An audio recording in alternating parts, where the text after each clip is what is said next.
ও সংবাদ। তোরে অনেকদিন ধরে একটা কথা কমু ভাবতেছি, কিন্তু তুই তো সময়ই দেস না। তাই মেম্বারের সাথে কথা কয়া একটা বুদ্ধি বাই করছি।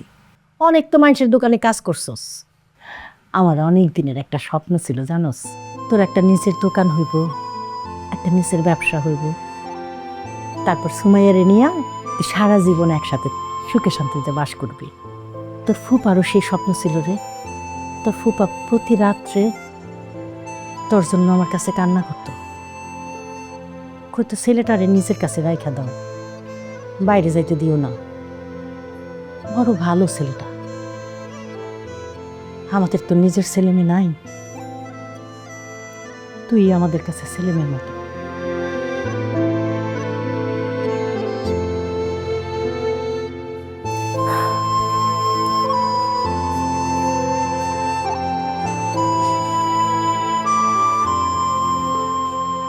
বাচ্চা ভাই, আমার বান্ধবীরা সবাই তোমার সাথে সরাসরি কথা কইতে চায়, কিন্তু আমি ওদের চান্স দিতে রাজি না। আমি আমার স্বামীর ভাগ কাউকে দিতে পারবো না, এটা আমার পছন্দ না। আমি তোমার অনেক ভালোবাসি বাচ্চা ভাই। তুই আমার সাথে এরকম কথা কবি না, আমার এসব কথা শুনতে ভালো লাগে না। তুমি আমার ভালোবাসো না বাচ্চা ভাই?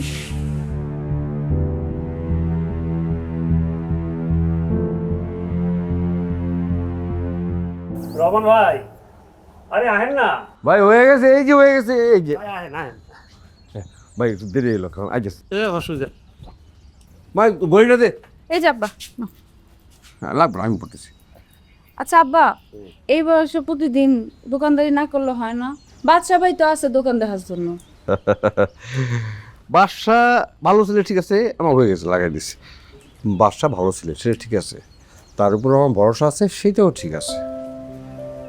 তার যে দক্ষতা, মনে কর গ্রামের কোনো মানুষ নাই, এমন কোনো মানুষ নাই যে ওরে ছাড়া বাইকিং করতে চায়, সব কিছু ঠিক আছে। কিন্তু মা, নিজের ব্যবসায় নিজে না থাকলে কি হয়? দুপুরবেলা শোনো তো খেতে এসো, ঠিক আছে? আজকে পারবো না মা, আজকে একটু কাজ আছে। ওই তোর চাচা খারাপ হয়েছে না, তাহলে যাইতে দিব। কই যাবা? এটা তোর পরে কম যাই মা। হ্যাঁ আচ্ছা ঠিক আছে, অসুবিধা নেই।